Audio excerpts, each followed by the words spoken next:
नमस्कार मित्रांनो, मी प्राध्यापक कृष्णा पांचाळ तुम्हा सर्वांचं पुन्हा एकदा स्वागत करतो आपल्या या भारतीय संविधानाच्या लेक्चर सिरीजमध्ये। तर आज आपल्या व्हिडिओचा मुद्दा आहे किंवा आज आपल्या या लेक्चर सिरीजमधल्या या व्हिडिओचा मुद्दा आहे तो म्हणजे कार्यकारी मंडळ। तर मित्रांनो, आपण बघितलेलं आहे की भारतामध्ये संसदीय लोकशाही आहे आणि ज्या ठिकाणी संसदीय लोकशाही असते त्या ठिकाणी सत्ता विभाजनाला खूप महत्त्वाचं स्थान असतं किंवा सत्ता विभाजन खूप महत्त्वाचं असतं, ज्याला आपण सेपरेशन ऑफ पॉवर असं म्हटलेलं आहे। आता या सत्ता विभाजन कशा पद्धतीने केलं जातं, तर संसदीय लोकशाही असलेल्या देशामध्ये शासनाचे 3 अंग असतात। एक अंग असतं ते म्हणजे कायदे मंडळ, दुसरं अंग असतं कार्यकारी मंडळ आणि तिसरं अंग असतं ते म्हणजे न्यायमंडळ। आणि ह्या तिन्ही घटकामध्ये सत्तेचं विभाजन केलेलं असतं।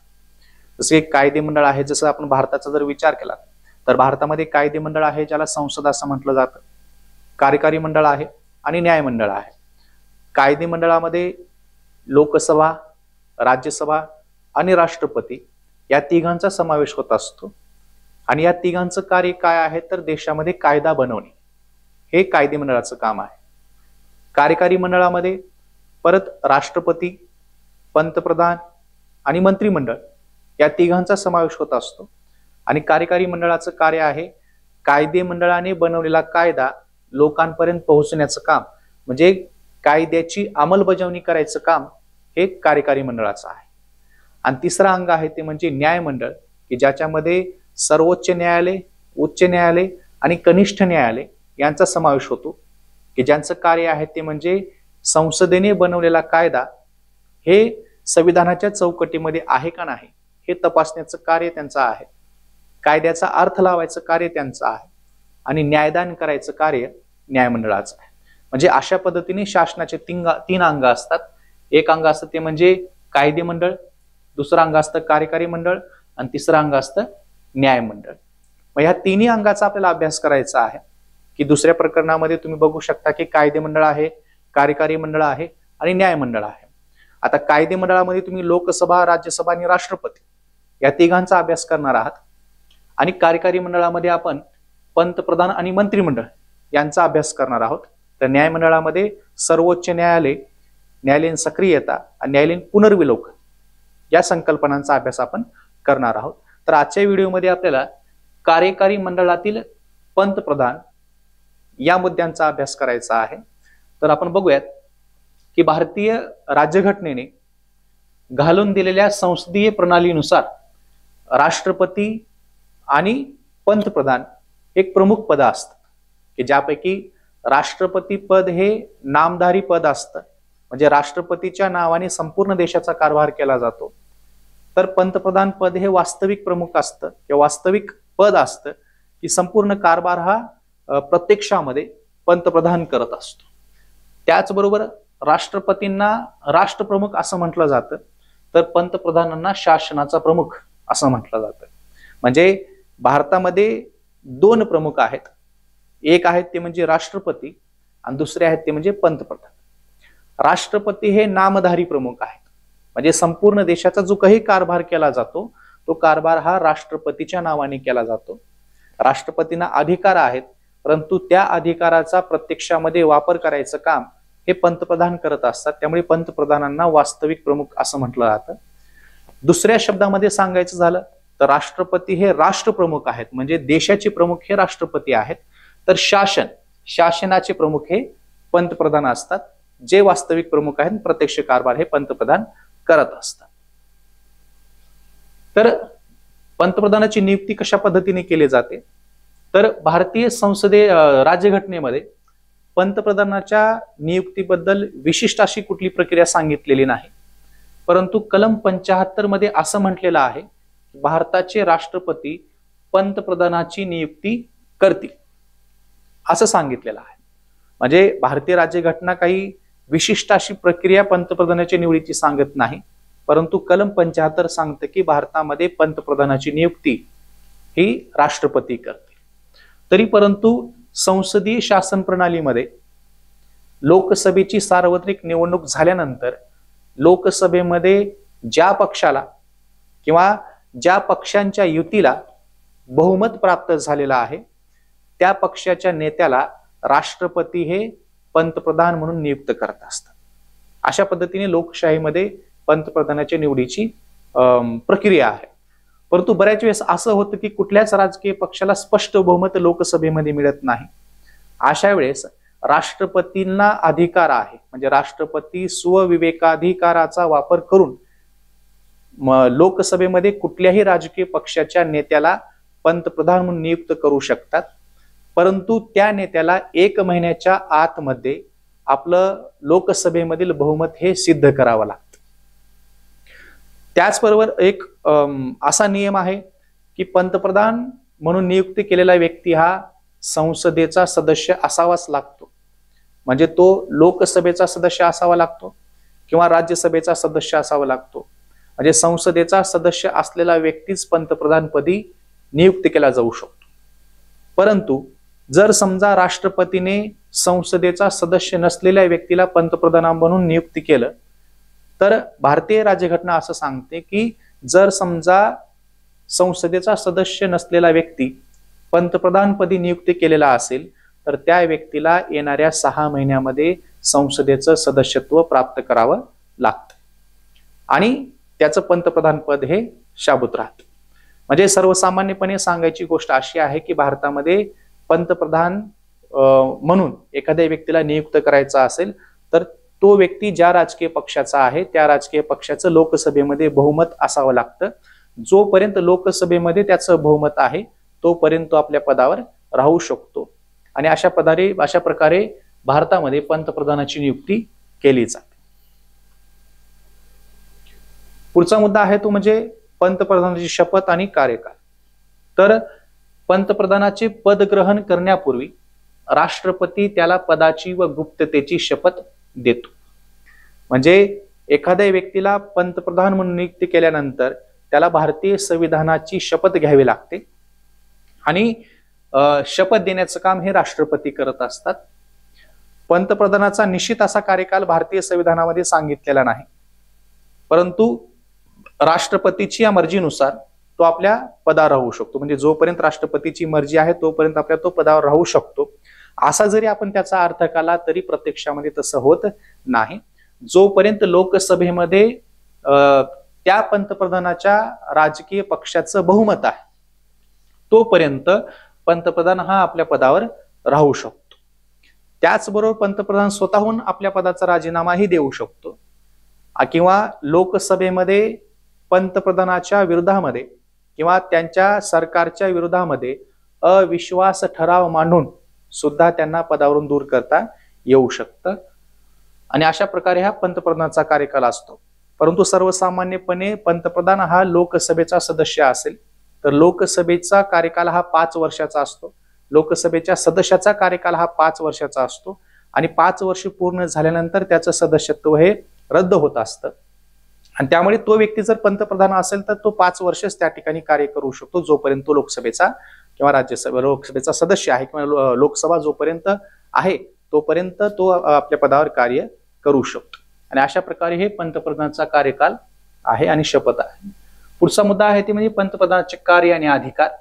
तर पंतप्रधानाच्या कार्य आणि अधिकाराचं वर्गीकरण आपण 4 प्रकारामध्ये करू शकतो.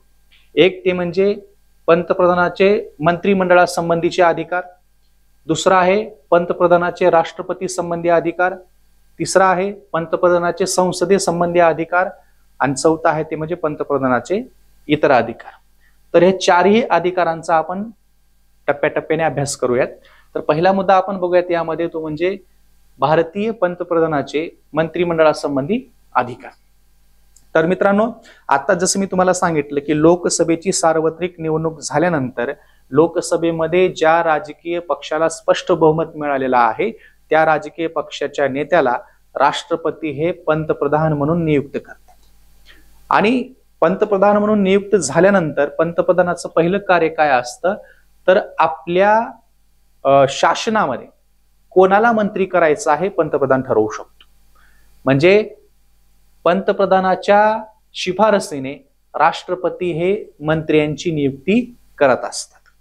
म्हणजे पंतप्रधान हे शिफारस करत असतात नावांची आणि त्या नावाच्या व्यक्तीला राष्ट्रपती हे मंत्री म्हणून नियुक्त करत असतात. त्याचबरोबर मंत्र्यांमध्ये खाते वाटप करायचं काम पंतप्रधान करत असतात, हा त्यांचा अधिकार आहे. म्हणजे कुठल्या मंत्र्याला गृह मंत्रालय द्यायचं आहे, कुठल्या मंत्र्याला अर्थ मंत्रालय द्यायचं आहे, कुठल्या मंत्र्याला संरक्षण मंत्रालय द्यायचं आहे. म्हणजे हे जे काही वेगवेगळे मंत्रालय आहेत किंवा वेगवेगळे खाते आहेत, हे खाते वाटप करायचं काम पंतप्रधान करत असतात आणि हा एक त्यांचा मंत्रिमंडळाविषयी अधिकार आहे. त्याचबरोबर जर एखाद्या मंत्र्याचे पंतप्रधानांसोबत मतभेद झाले, म्हणजे मतभेद झाल्यास मंत्र्याला राजीनामा देण्यास सांगणे किंवा पदच्युत करण्याचा सल्ला राष्ट्रपतीला देणे. म्हणजे पंतप्रधानाबद्दल एखाद्या मंत्र्याचे मतभेद झाले तर अशा मंत्र्याला पंतप्रधान हे राजीनामा द्यायला सांगू शकतात किंवा जर त्याने राजीनामा नाही दिला तर राष्ट्रपतीला सल्ला देऊ शकतात की त्या मंत्र्याला पदच्युत करण्यात यावं. आणि हा एक पंतप्रधानाचा अधिकार आहे. चौथा अधिकार आहे ती म्हणजे मंत्रिमंडळाच्या बैठकीचे अध्यक्षस्थान भूषविणे. म्हणजे पंतप्रधान हे मंत्रिमंडळाच्या बैठकीचे अध्यक्षस्थान भूषवत असतात. म्हणजे मंत्र्यांची जी काही बैठक भरलेली असते त्या बैठकीचा अध्यक्ष हे स्वतः पंतप्रधान असतात. त्याचबरोबर जे काही मंत्री आहेत त्या मंत्र्यांच्या कामकाजावर नियंत्रण ठेवणे, त्यांना मार्गदर्शन करणे, त्यांना वेळोवेळी आदेश देणे, सूचना देणे हे कार्य पंतप्रधानाचे असते. म्हणजे मंत्री हे जरी स्वतः आपलं मंत्रालय चालवत असतील तरी ते पंतप्रधानाच्या मार्गदर्शनाखाली सर्व काम करत असतात आणि त्यांच्या कामकाजावर नियंत्रण आणि त्यांना मार्गदर्शन किंवा आदेश द्यायचं काम हे भारताचे पंतप्रधान करत असतात. त्यानंतर पंतप्रधानाचा राजीनामा हा संपूर्ण मंत्रिमंडळाचा राजीनामा समजला जातो. म्हणजे सगळे जे काही मंत्री असतात त्या मंत्र्यांना नियंत्रण ठेवायचं काम पंतप्रधान करत असतात आणि यांच्यामध्ये एक सामूहिक जबाबदारीचं तत्व असतं. त्याचबरोबर जर पंतप्रधानाने आपल्या स्वतःचा पदाचा राजीनामा दिला तर हा राजीनामा हा संपूर्ण मंत्रिमंडळाचा राजीनामा समजला जातो आणि याला सामूहिक जबाबदारीचं तत्व असं म्हटलेलं आहे. म्हणजे पंतप्रधानाचा राजीनामा हा मंत्रिमंडळाचा राजीनामा म्हणून समजला जातो. तर पंतप्रधानाचं दुसरं कार्य आहे ते म्हणजे राष्ट्रपती संबंधी अधिकार. तर राष्ट्रपती आणि मंत्रिमंडळातील दुवा म्हणून पंतप्रधान काम करत असतात. म्हणजे मंत्रिमंडळाने जे काही कार्य केलेलं आहे किंवा प्रशासनासंबंधी किंवा कायद्याच्या प्रस्तावासंबंधी राष्ट्रपतींना माहिती देण्याचं काम हे पंतप्रधान करत असतात. त्याचबरोबर राष्ट्रपतींनी प्रशासकीय माहिती मागवली किंवा कायद्यासंबंधी एखादी माहिती मागवली तर राष्ट्रपतींना अशी माहिती देण्याचं काम पंतप्रधान करत असतात. त्याचबरोबर भारतामधील जे काही महत्वाची संवैधानिक पदं आहेत किंवा महत्वाची अशी जी काही कायदेशीर पदं आहेत की ज्यामध्ये भारताचा महान्यायवादी आहे, महालेखा परीक्षक आहे किंवा केंद्रीय लोकसेवा आयोगाचे अध्यक्ष आणि सदस्य आहेत, निवडणूक आयुक्त आहेत, यांच्या नियुक्त्या जरी राष्ट्रपती करत असले तरी त्यांच्या नियुक्त्या करण्याचा सल्ला हा पंतप्रधान हे राष्ट्रपतींना देत असतात. म्हणजे राष्ट्रपती जरी नियुक्ती करत असले तरी पंतप्रधानाच्या सल्ल्याने राष्ट्रपती ह्या संपूर्ण अशा महत्वाच्या संवैधानिक आणि कायदेशीर पदांवरील व्यक्तींच्या नियुक्त्या करत असतात आणि अशा प्रकारे राष्ट्रपतींना सल्ला देण्याचा अधिकार पंतप्रधानांना आहे. हे पंतप्रधानाचे राष्ट्रपती संबंधीचे अधिकार आहेत. त्यानंतर संसदे संबंधी पंतप्रधानाचे अधिकार. पंतप्रधान हे कनिष्ठ सभागृहाचा नेता असतो, या नात्याने त्याला काही अधिकार प्राप्त झालेले असतात. आता कनिष्ठ सभागृह म्हणजे लोकसभा, तर लोकसभेचा नेता या नात्याने पंतप्रधानाला काही अधिकार प्राप्त झालेले असतात. ते अधिकार म्हणजे संसदेचे अधिवेशने बोलावणे आणि तहकूब करणे याबाबत राष्ट्रपतींना सल्ला देणे. म्हणजे संसदेचे अधिवेशने बोलवण्याचा अधिकार राष्ट्रपतींना आहे, तहकूब करायचा अधिकार राष्ट्रपतींना आहे, पण हे अधिवेशने बोलावण्याचा सल्ला, तहकूब करण्याचा सल्ला पंतप्रधान हे राष्ट्रपतींना देत असतात आणि हा त्यांचा अधिकार आहे.